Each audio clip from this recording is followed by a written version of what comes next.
that introduction, and thank you for inviting me here this morning. I did think this was a good idea. I hope at the end of this you think it's a good idea too, so we'll see. But as Carrie said, my name is Kevin Budelmann, and I'm a chief cook and bottle washer at a company called People Design here in Grand Rapids. We're a design consultancy, and you can read more about me in the program, I suppose.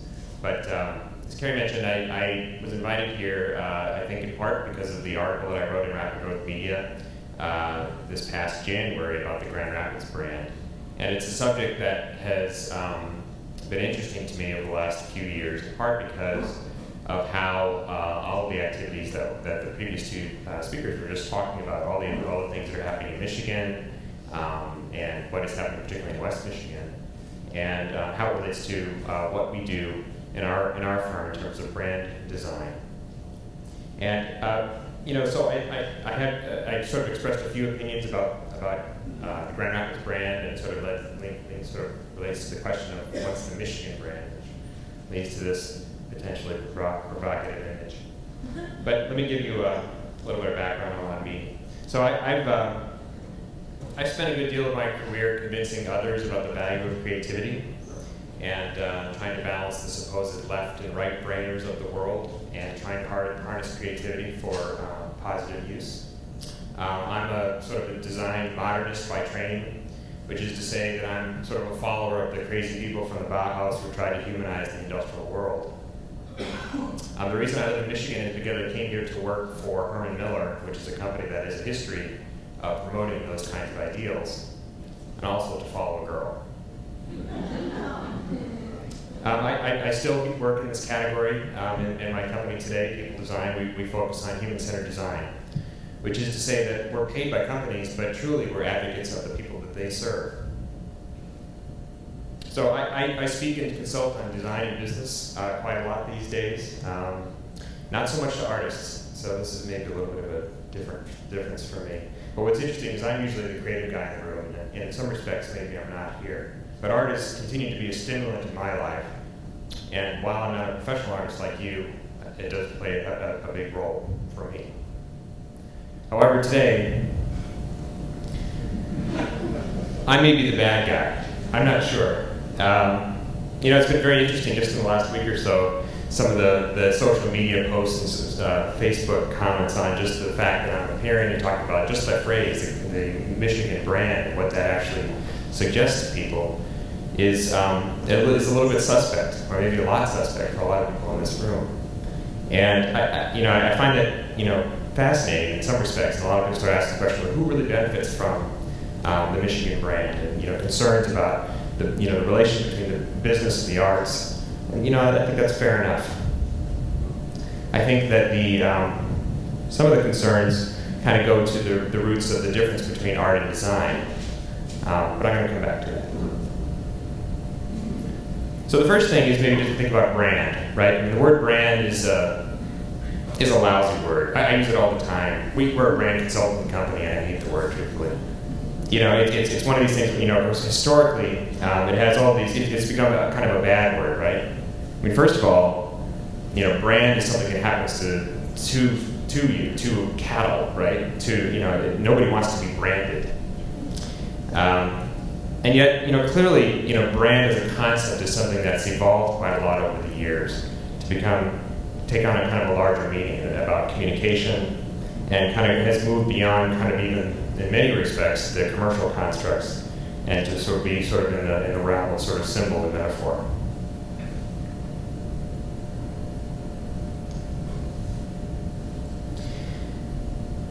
We humans are dealing with a lot of change these days. Arguably some of the most rapidly changing world that any civilization has been in, that we're aware of, certainly. People have written extensively about this, whether it's population growth. We just recently hit the 7 billion mark. I wrote on Twitter after I heard that it's like 7 billion reasons to figure it out, right? Moore's Law, if you're familiar with that, computer chip technology, and somebody can correct me if I'm wrong, there's something about computer chip technology has been half the price, double the speed every 18 months, ever since about 1970, the year I was born. Is that right or wrong? resulting in this. So another blog that I contribute to, I created this little chart, which is based loosely on Gary Hamel's chart and many others. Oh my gosh, right? So we're in this very strange time these days, where information is increasingly instantaneous, the level of connectedness, the fact that if I had fully prepared my deck a week ago, I wouldn't have known how people are already receiving the fact that I'm having this discussion like within the last 24 hours, literally.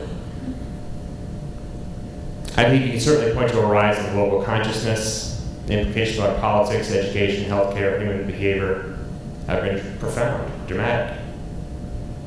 The challenge is that people don't like change. In many respects, in my commercial life, I'm in the change business, and I can say for a fact, people don't like it. Change is hard to understand, which is kind of you get on the steep part of that curve and you start saying, whoa. So things that are black and white are a lot easier to understand. I mean, this has been kind of a theme throughout my professional career. I'm actually trained as a graphic designer, and I think the word graphic has a lot to do with this fact, truthfully. Making something graphic is slightly easier to understand. Black and white is easier to understand than gray. And computers understand ones and zeros, right? We're a red state or a blue state. It's good or evil. You're with me or against me. Left brain, right brain. These things are a lot easier to kind of wrap your head around. Try to polarizing effects that allow you to kind of wrap your head around something that is actually quite complex. Of course, reality is very gray. People are very complicated. People get together, they do things, they establish patterns of culture, and then we put labels on them.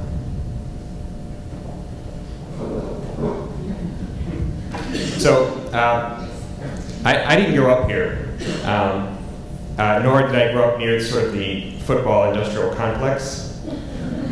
And so this is a pattern of behavior that's kind of foreign to me. I've become a little bit more used to it in recent years, but so this is a football tribe that organizes their activities around sports events that other people play. It's fascinating. Oh, come back. Some tribes look like this. Other tribes look like this. Here's an interesting social construct. You gotta wonder whether the bolts of cloth tied around their necks have anything to do with the bolts of cloth behind them. It's hard to say.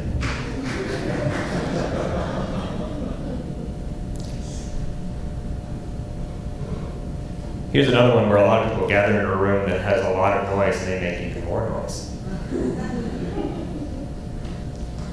I guess my point is that, I don't even know who this quote is attributed to, because every time I look it up I find a different author, but the point is clear. You cannot not communicate. Does that make sense? People talk about communications all the time. The truth is, you're communicating all the time. I'm standing up here trying not to fidget on this stage, and I'm trying to communicate something to you, but even if I were to stand here and say nothing for an hour, I'm communicating, right? People communicate in all kinds of ways. And in many respects, what we know of as brands today are clusters of behavior and social groups and tribes. Sometimes these things happen independent of commercial entities, and sometimes they don't. Of course, many of them are deliberate commercial constructs, and we're all aware of these things. But in some respects, the choices that you make in your daily life, where you go, where you don't go, what clothes you wear, what clothes you don't wear, what you buy, what you don't buy, all of these things put you together in a particular kind of group. Now, we could potentially not call that a brand, but in some respects, it's kind of the same idea. In either case, it's a social construct that has meaning, it's about a perception. The truth is, of course, nobody gets royalties on the tailgating brand or the shopping brand, but they all have meaning. I would say that the aggregate perception of these things is essentially fundamentally what a brand is. So, this kind of question, Michigan brand. What we tell our clients all the time is that brand is nothing more or less than a perception that somebody has based on their experience with some entity over some period of time. Same could be true about Grand Rapids, the same could be true about Michigan, I believe, which is what prompted sort of this discussion. A lot of it has to do with, we can talk about what we think about ourselves, but mostly when we say Michigan, the real question is, what do other people think of us? And we may not care, but there is a real question of how we are being perceived.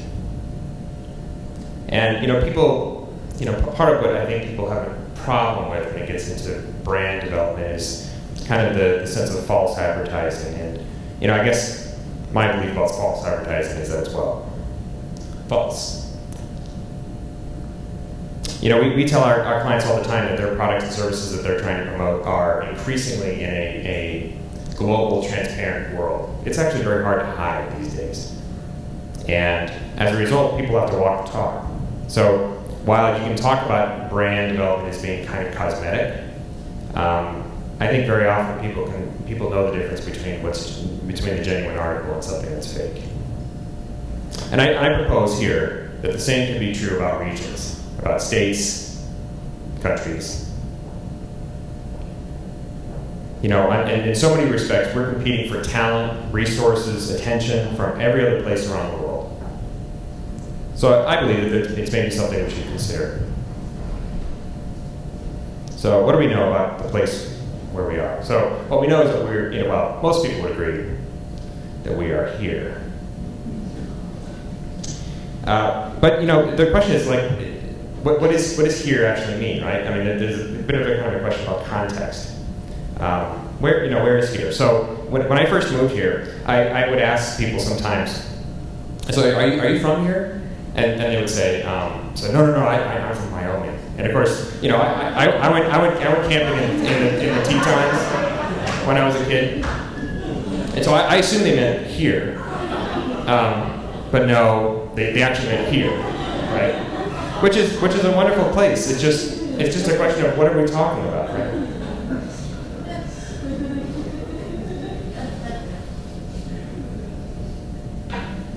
So I think that there's something we have to consider about how provincially we view ourselves in terms of the context of the rest of the world. I suppose we don't have to, but if we have any desire to change the perception of how others see us, we might think about it that way. We're in an increasingly global, flat kind of a world. I do some traveling in my work, and so I'll say I'm from Grand Rapids, Michigan. I would be willing to bet that most people that I meet who are not from here, especially people who are not in the Midwest, and admittedly, they might be geographically challenged, but they would have a hard time, in a questionnaire, answering which of these states or locations and which town I actually came from. 5 minutes after I met them. Which is a real, it's just a question. It's where are you from? You're from Minnesota? Is that right? And it doesn't know. No, Michigan, actually. But it has a lot to do with whether they've traveled, but it's more about a kind of a perception. And I guess the important thing to think about a perception is that it's more about, it's communication. There's a sender and a recipient. And so it's more about their perception than about maybe our own, although the two are inextricably linked. So this is the way some people see us, right? Red and blue, maybe purple. Other people see us like this, which is to say, can you find us on that map? One thing that's true about brands and perception is that we're always kind of part of a system of things. So in many respects, what's fascinating about this in the article that I wrote last January about the Grand Rapids brand, one of the things that's clear to me, for example, is that, so Grand Rapids is more or less equidistant between Chicago and Detroit. And so as many people that I know go to Chicago as go to Detroit for entertainment or socializing or shopping. And of course, the state of Michigan is a political construct, but of course those barriers are increasingly going away, right? So the question is, okay, yes, we are in Michigan, and so there's this question about what is the disconnect between here and Detroit, but now let's say that there's this, it's a real question about what does the state of Michigan actually, what does Michigan actually represent? It's hard to distinguish that from the Midwest. So when you hear, news about the Midwest, they're talking about us, right? Similarly, the United States, similarly, the Western world, the English-speaking world, whatever the case may be.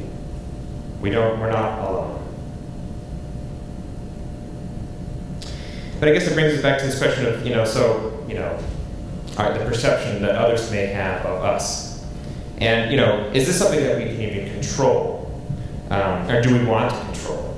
I mean, do we care to control? I would suggest that some people do, and I apologize for those of you from the eastern part of the state, because these are all sort of West Michigan entities mostly. But I would say that a lot of people actually spend a lot of time thinking about this topic. I think the question is, what's the story? And I think that everybody has their own individual story. But what are we collectively? Are we in the right place? Are we pure? Are we smart? Are we all the above?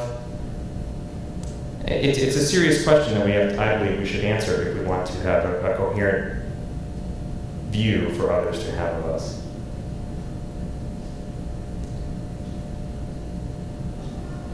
It affects all of these kinds of things and many more. So commerce, talent recruiting, education, the arts, entertainment, tourism.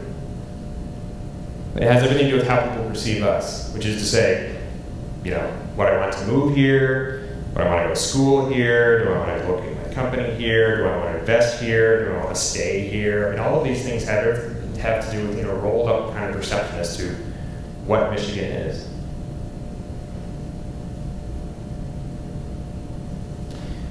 So my first sort of provocative slide has a lot. The little registered trademark question is, I don't know who can own the trademark for Michigan, but maybe the bigger question is, who decides these kinds of things? And here's the answer: I don't know. But I think that this is maybe the key slide here for me, is that we have to understand that we have to mean something to somebody, or we'll mean nothing to everybody. We have to mean something to somebody, or it will mean nothing to everybody. Emotions are kind of funny. Love and hate. A lot of brands, people tend to love or hate brands. In fact, the most successful brands are either loved or hated. In fact, usually both.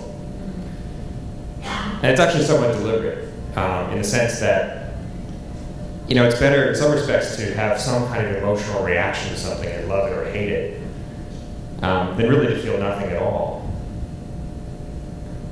Brands that have staying power typically are loved or hated. Sometimes they're loved to be hated and hated to be loved, and all of that kind of human complexity. But the black and white states make it a lot easier to kind of understand. The bigger risk is that people can't be bothered to even care. While it may not be the accurate full picture, the full three-dimensional, gray, nuanced picture, it's simple and it's more memorable, it's easier to understand. Black and white is easier to understand than gray. So in the commercial world, when people talk about branding, they often talk about, how are you different or better, And I would actually add here, in this context, are we even noticeable? Are we memorable? We may think so, but how do others perceive us? So there's an interesting book called Welcome to the Urban Revolution, How Cities Are Changing the World, and the author, Jeff Budelmann, makes the argument that the future of the next 50 years or so is that the world will become more and more urbanized, and as that occurs, we will all become somewhat more normalized too, more standardized. So when I was in New York City in the spring, and so I Googled Starbucks near my hotel. So, what's interesting about this is that depending on your perspective, some people would find this just completely abhorrent, and just sort of like, why is Starbucks taking over our lives? Others might look at this as an efficient coffee distribution system.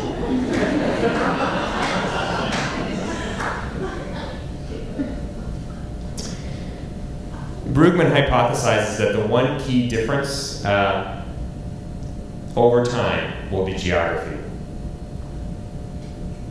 And it's interesting, it's almost like coming full circle. You think about why cities developed in the first place in the mouths of rivers and so on. It's because of transportation, and now that's less the case, but it may come back around to be significant. Which makes it, it's kind of like this in real estate, right? Location, location, location. So, what do we have? I find it interesting. We have a coastline in the middle of the country. Who knew? Actually, we know, But a lot of people don't know, and this is, it is an interesting fact. I mean, what is that? I don't know all the statistics. You guys probably know that. More boat licenses in Michigan, more coastline in Michigan. This is sort of like, just the fact that, it occurred to me recently, we spent some time in Grand Haven this summer, and like the fact that they have the Coast Guard Festival. I mean, first of all, like, it's a coast. I mean, it's just an interesting question that, I've been trying 20 years. I'm still trying to wrap my head around it. It's unique, and maybe something we can build on. Another idea is, there's a lot of, shall we say, scaled urbanism happening, I think, in this state. I mean, both in terms of what's happening in Grand Rapids, but certainly how Detroit is in the process of reinventing itself.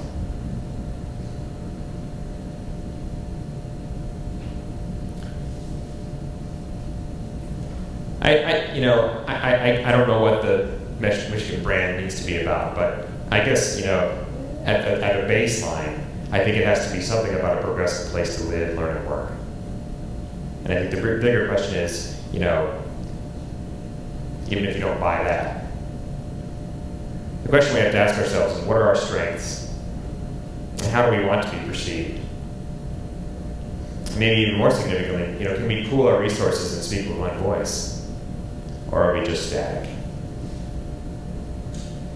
Okay, so who cares? And it's interesting because, like I said, I think there are people who I would give this presentation to who would be, right on. Like the tourism group would be all over this. A group of artists. I mean, I don't know. It's a good question. But I tend to believe that anybody who lives or works in this community has a mutual self-interest in exploring this topic. And I think that if you don't, you're just kind of shutting it out, which, you're not contributing, in my view. Which is fine, you can go do that. But it may help you. The real question is, do we want to be proactive or reactive about the perception of our state? So it's interesting, and I'll just give it a little aside here. So one of the Facebook posts I thought was really fascinating, and just a few comments that artists were contributing.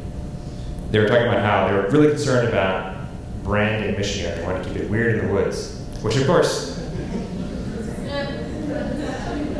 right on. I can respect that point of view, first of all, and that sounds a whole lot like "Keep Portland Weird," which is another sloganeering, right? I mean, that's may be well known. But and this particular contributor went on to say things like isolations and collaborations, unexpected findings, poetic distractions. I mean, shoot, this sounds like a straight out of a Pure Michigan commercial to me, for what it's worth.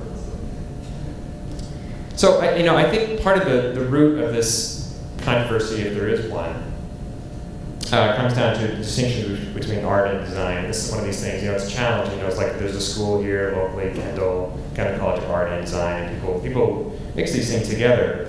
In my view, they're really pretty different things. Some I think people see corporations as inherently evil, and the idea of branding is almost like a kind of slavery. In an era of like unbelievably unfair wealth distribution, it's easy to understand. But and I would say that some of the contributors on Facebook started to wonder whether a relative business guy like me has anything to say about these kinds of things, about addressing the needs of artists, and maybe they're right. But I think art and design are sort of different things.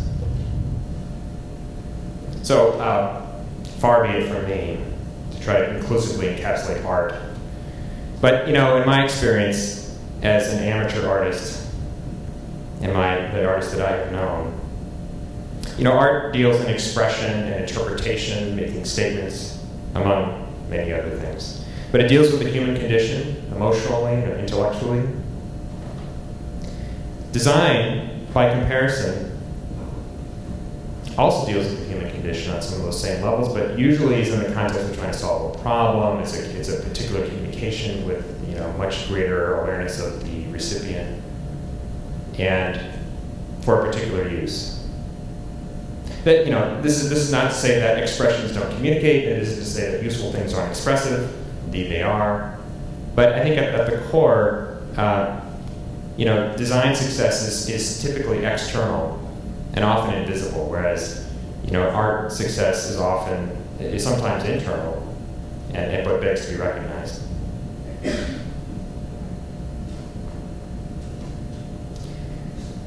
I guess one of the things that I would like to submit to you today is that, first of all, I believe art plays an incredibly important role in society. In a different context, as I mentioned, I'm sort of seen as the creative person. And maybe I'm the least creative person in the room, I don't know. But I have to say, in my experience, I've started to become very careful about how to judge people's creativity. I tell the designers that I work with that they don't hold the patent on creativity. I've met a lot of creative people in my life. Some of them are artists, but many of them are not. And I think that people in general should remain open to creativity from all angles and embrace change and welcome the things that can be mutually beneficial.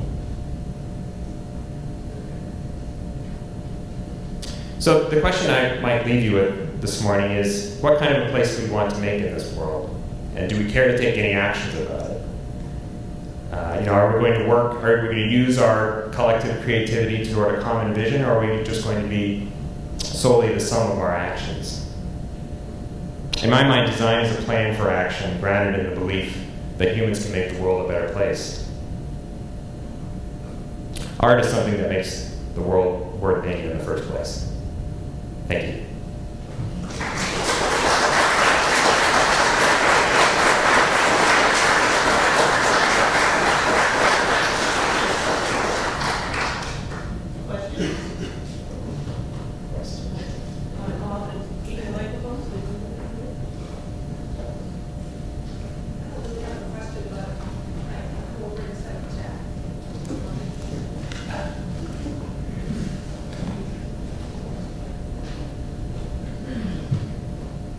You have questions? I may not have any answers. No, I just wanted to thank you because you've completely settled every part of the things that were moving around in me. A lot of what you were sharing here is that kind of bridging quality that I share on Facebook a lot. And one of the things that I think is really important for just humans in general to grasp is to just bridge from what you don't know into what you know, and then keep moving forward with that expansion, the self. So thank you so much. Thank you. I appreciate that.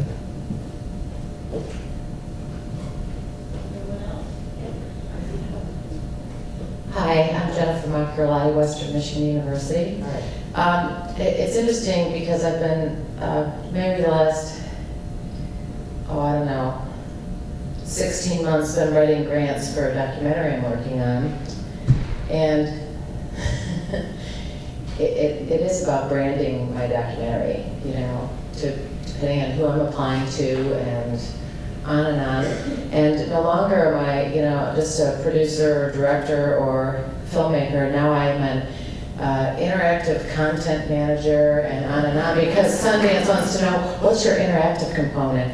Oh no, I needed an interactive component. Okay, how about this? I have a website now.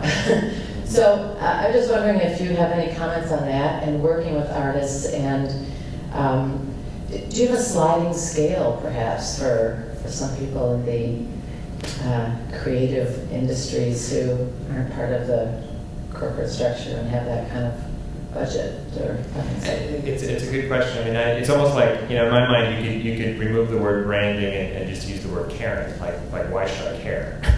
And I think that the challenge, as Jennifer was articulating earlier about valuing art, has a lot to do with, I think the challenge for creative people sometimes is that they see their work as, the value of their work as being self-evident.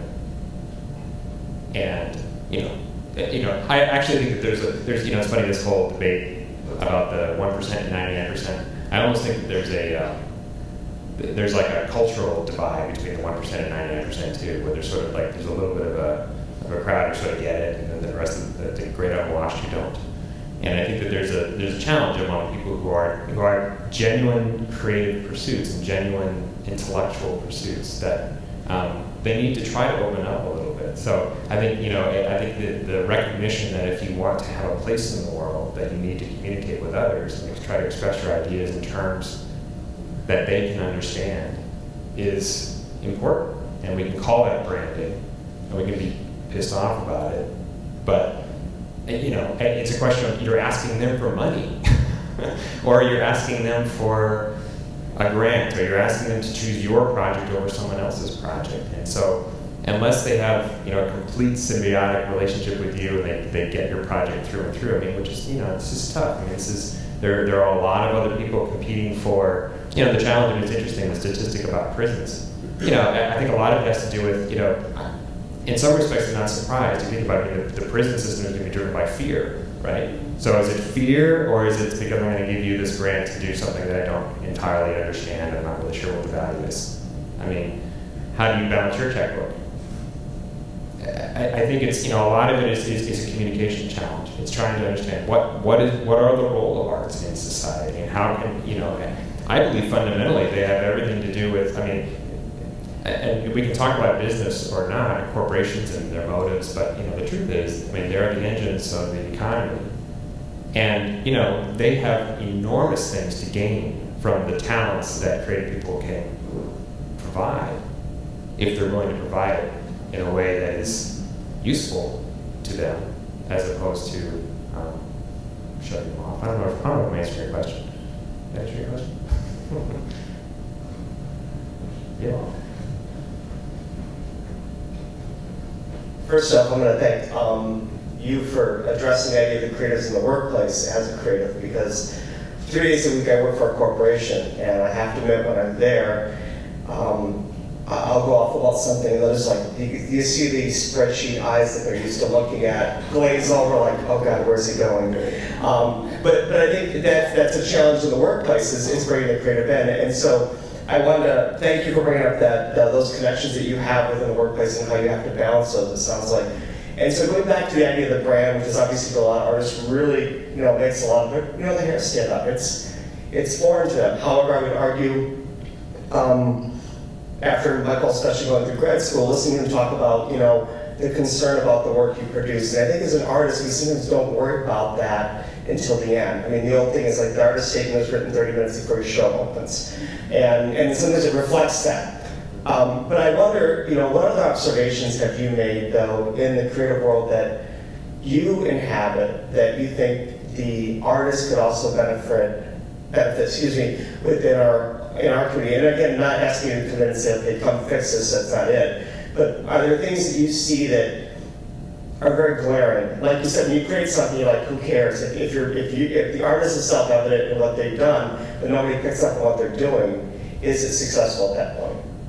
Yeah, I don't have an easy answer for that, but I certainly think that sometimes I wish arts organizations would see themselves, maybe they do, but more as bridge builders. We've done work with, with the Art Museum here and with UICA, USCA as well. And, I think that trying to reach out to a broader group of people and trying to, see yourself as educators, I think is an important way to look at it. I think that, again, if you can move beyond the sort of perception that what you do is inherently valuable. The thing is, it is. But anything a human creates is valuable. But contextualize it for somebody. Help somebody who hasn't had the same kind of experiences you have to relate it to their world. And if you don't have the ability to do that, I think what can happen too is that you have genius, savant-like artists who, to your point, they're more vessels of expression and communication on their own right, but they don't even understand entirely what they did, even as they're doing it or after it's done. So partner with other people, or have arts organizations play a role to sort of socialize what the work maybe means, or what it could suggest, or how it could evolve a topic forward in a way that is accessible to others.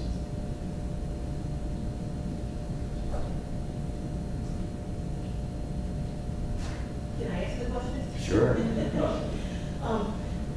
I love where this is going, and I start to now want to put things together because I'm thinking about the Michigan voice and projecting out at all of these individual kind of ways to have someone care.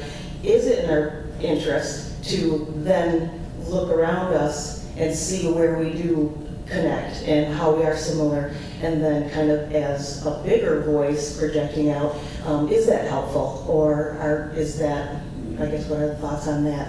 Is individual better, or thinking if we look around and see if there's something that's unique and similar?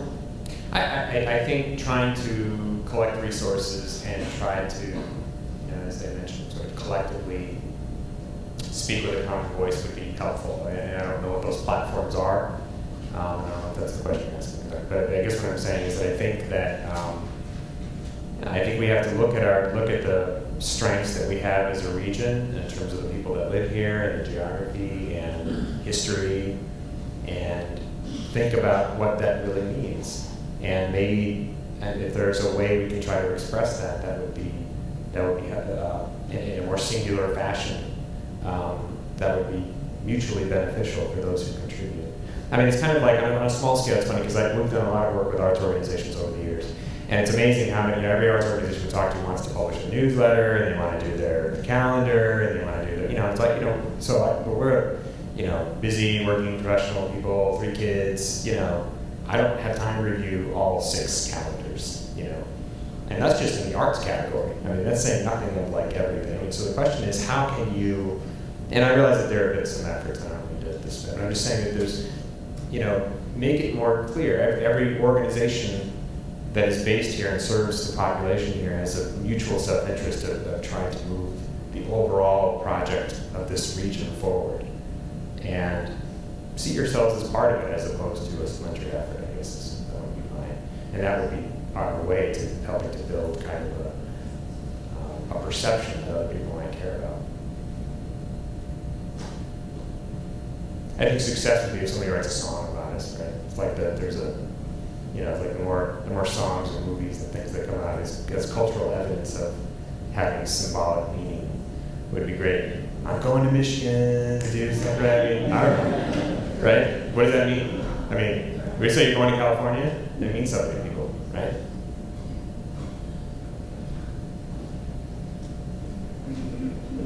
Thanks, Kevin, for the presentation. I was just kind of tying some ideas together, and I may mischaracterize your work to make a point, so apologies. Go for it. Polemical, maybe. So in a way, you kind of collapse all culture into the idea of the brand as a kind of position maybe to take. If that's true, you also made the statement that we need a lot of contextual work to be done. Interpretive, contextualizing, however we want to think about it, I would agree with that. But I don't think that work can be done in the context of brands. So I think that brings up this issue, where else does this take place? And how else does it take place? And in terms of, so keeping those things separate, they're related and interconnected, I totally agree. But we also need to define them as autonomous and maybe in balance with each other. And then we need to think about how do we support this other work? Because the branding thing is easy to think about because we're so wrapped up in that. And we also know how that gets funded.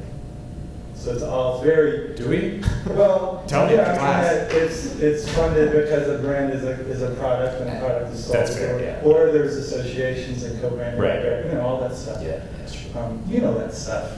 You know how that works.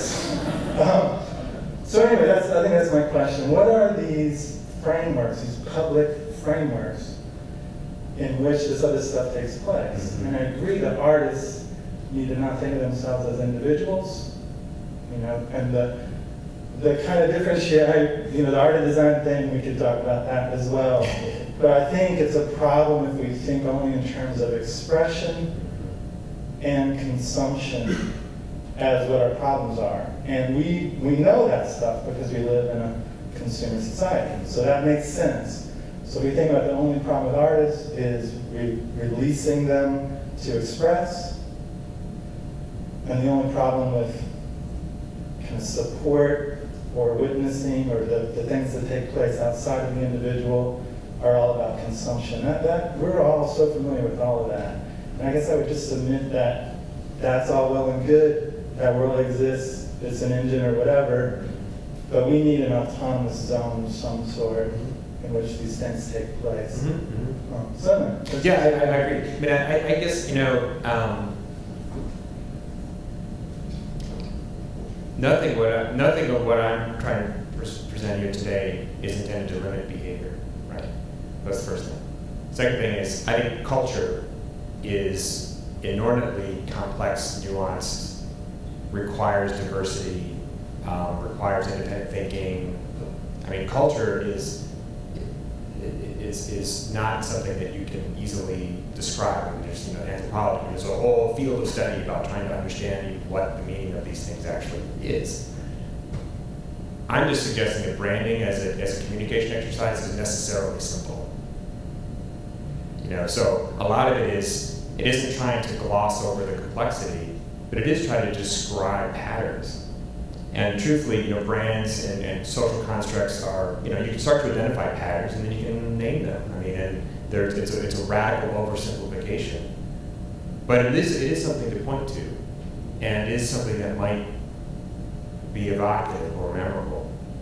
And so I think, and sort of my point is, so on one hand, it's, there's an incredible need for artists and I would say researchers and scientists and anybody who's pursuing their own intellectual or creative pursuits to have the freedom to explore their own avenues. But when it comes down to the business of grant writing or trying to shape whether or not people show up here for a show or whether somebody buys art or whether they fund anything, it changes the nature of the problem, right? I mean, you're in a problem solution zone, which is the goal is a little clearer, and those same people who are contributing to this diverse pool of ideas, then occasionally should pay attention to how their behaviors, what they add up to in aggregate.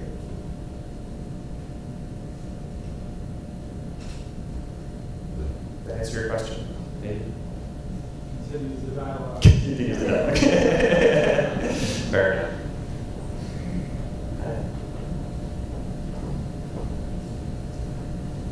Hi, Kevin. My name's Molly. Hi. I wondered, for the people in the room, including yourself, who didn't grow up in Michigan, what are some of the terms that you used to describe Michigan or thought of, and have they changed over time? And beyond like Michigan, hunters, golfers, nouns like that, I'm thinking a little more abstract. Like when I think of Texas, I think big, bold, swaggering. When I think of New York, I think urbane and blue blood and highbrow. So I'm wondering, and this is also a question for the audience, for those who didn't grow up here, what are some of the terms that you use or use to describe Michigan? I came here a pretty naive college graduate, and so my first descriptor was where.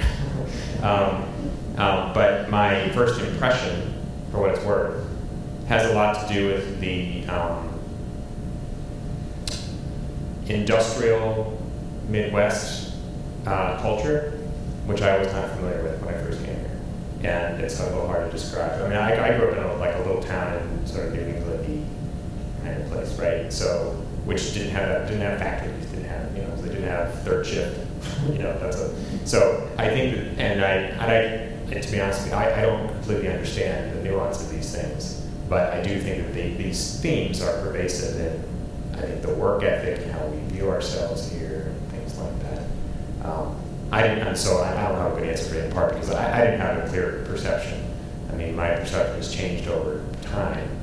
I think that, you know, in our desire to build a little life here and build a business here, it's evolved as well. I mean, I think we've started, you know, it's funny because in part of this is the whole evolution of the internet has sort of exploded in the time that I've been here. So in part, I think that we moved from a time where if you were a designer, for example, anyway, you kind of were either in New York or you weren't. And that's no longer really the case, in part because of technology. So I think it begs the question, and I think that's true with a lot of professions increasingly, between travel and communications technology has enabled a lot more free-form kind of living. And I think the question then becomes, what do we want to actually, you know, I mean, now it becomes like the difference between living here or some bigger city is the commute time, mostly, right? We've all got Starbucks, we've all got, you know, it's all the same stuff. So the question then becomes, how can we distinguish this area? And I think that we've got a lot going here. It becomes, you know, what do we want to build, I guess. But I don't know if others have a better answer than I do. Or if we're out of time. No, we have a little time, but I found that question actually pretty fascinating, but I'm hoping there's nobody that's too shy in the audience. Do you mind if maybe we do try to come up with some words? When I ask this of people, I got questions. My question is, I got answers like, we're storytellers. They noticed that we really kind of sit and listen to each other's stories. And other people have mentioned that we're outdoorsy. We are surrounded by water and we like to be outdoors. Now those are really kind of quick little tidbits, but can I go around the audience and just a word or two? I came here, 28 years ago now, almost. And the first thing I learned about Michigan before I moved here was that it was divided. Because someone said to me, you know, well, you're going to go up there and support Detroit. And I had no idea what was meant by that, but it is true. There's a big division. And especially in arts funding and things, I mean, we've known that for a long time. There are divisions in this city. I know people who've grown up on the southeast side of town, they've never been on the northwest. You know, so I would stick with that term, divided. We need not to be. So try perhaps not to be so, because it does stick and you do notice it. Okay. Hi, when I first got here, I sat with three people at my table, and we talked about this. And there's Kyle and Ricky and Barb, and we came up with some really interesting ideas. One, Barb suggested that contrast. There's a contrast of urban and rural, and you're either in it or you're not. So that's a high contrast. And then the other one was the seasons. The geography, the land makes a huge difference, and it's coupled with climate. So we're either inside or outside because of winter. And when we're in winter, we are really inside, and maybe that's when we fuel up. Does everybody think about that? And we do it. So these are some high contrasts that have this great same premise, but look at the conclusions. These fires have been ignited, right? Just an idea. Nice. Kind of reminds me of the black, white, love, hate kind of dualities. Anybody else got problems? Well, we just moved here, and I'm actually from Texas, where we swagger, so maybe some of the things that stand out to me are from that perspective. But one of my first impressions was that you guys are kind of hard to impress, and I don't mean that to sound critical, but there's sort of a humility, maybe some of it's an understatedness and a politeness, but those are some of the things. But again, I'm from Texas, so maybe. Here we go. What she said, I was going to say, we're really real. I think Michigan people are real. I mean, I know people who come from like California, man, don't ask a person from Michigan what they think, because they really will tell you, and we do. We will tell you. Don't ask us and ask that question, because you're just going to get what we feel. I mean, and I like that about us. I mean, we can't BS us that way. We can't.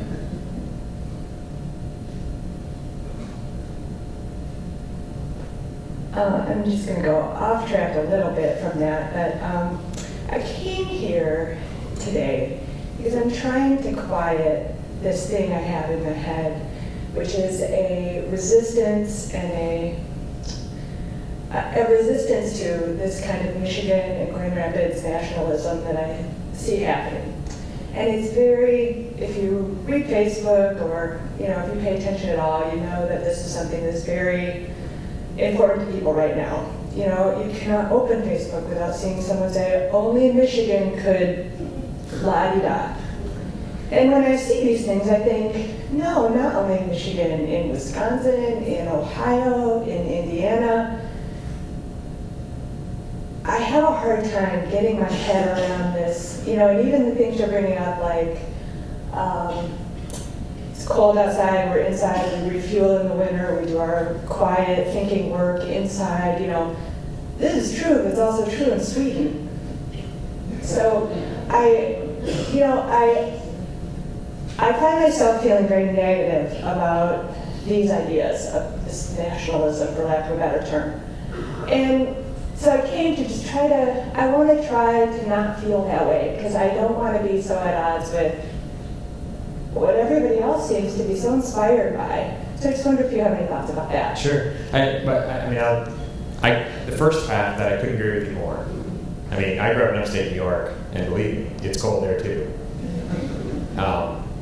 I think that when it comes to, you know, brand positioning, excuse the marketing mumbo jumbo, but a lot of it is what you can uniquely claim.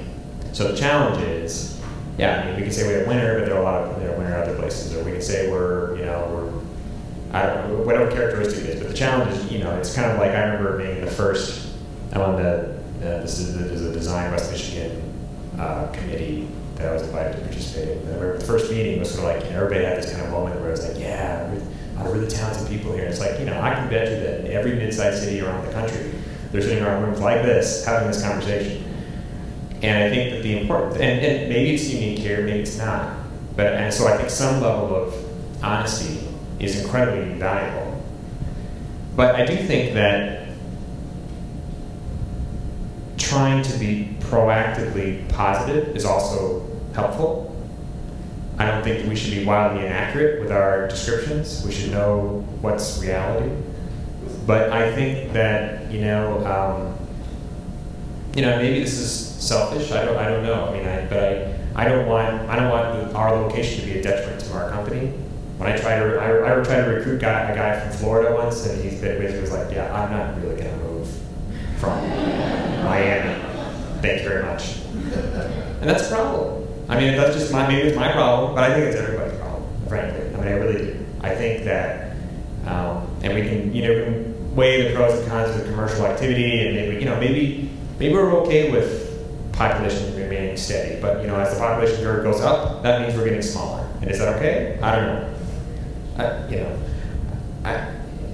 I think about even things like quality of education for my kids, quality of life for myself, for my family. I mean, all of these things are, we're scrapping for resources like everyone else. And I guess in my mind, there's a lot of, I guess maybe there's a little bit of a switch that's turned in my brain in recent years, where I used to be much more of a tune-out kind of. In fact, designers in general, I mean, I think artists even more so, are non-joiners almost by definition. I think it's a problem, frankly. I think that you can do what you want to, but you can also there's some mutual benefit to having some dialogue about being proactively positive about how to move forward and not just dwell on how lousy everything is, right? So there's something you can be constructive. So part of it is question of, okay, so if we're divided, let's be less divided. I mean, I saw some wonderful maps from these data visualizations from the census data. It was great. All the U.S. cities talk about how divided they actually were. Chicago is radically divided. New York is way more integrated. It's like they're in black and white, so to speak. And I think so to me, you flip it around to what's the positive. So it should be a goal. There's no question about it that we will be creatively a much more successful community the more diverse we are. I believe that fundamentally. And creatively will also lead to all kinds of other ancillary benefits. But Sorry, Shelley, does that help? Sort of. We have time for one more quick question. I see a hand here. It wasn't a question, it was, I have to say this in response. I came here as an individual business, but I also came here specifically to become part of the Michigan persona. We don't know what that is yet. And I think that's what we're here for, to develop. I think, it's interesting because I don't, there's not a lot of precedent for this. I think that's part of it. I mean, so, I guess what went through my mind when I was thinking about the Grand Rapids brand. The first question is, when you say Grand Rapids, do you mean Grand Rapids, the city, or do you mean all the way to the lakeshore, or downtown zoo, or what are we talking about? When we say Michigan, what are we talking about? And there's no single entity that deals with these issues, really, I don't think. I mean, this is the problem. There's so much diversity, and that's why I said, propose the question, who owns this? Well, sort of nobody and everybody. But I guess, I'm just sort of hypothesizing that the extent to which, I think we should appreciate the fact that there's been an evolution in the commercial world too. The love it or hate it, the evolution of the idea of a brand grew up organically. I mean, it didn't used to be this way, right? I mean, it used to be companies just did what they did, and then people thought what they thought of them. Their products killed people or didn't, or whatever happened, and that was the perception that they had. And somewhere along the way they thought, maybe we should think about this a little bit proactively. And I think you can make the argument that I think regions are going to have the same challenge. And maybe we could be ahead of the curve. Thank you very much, Kevin. Thank you for the thoughtful dialogue.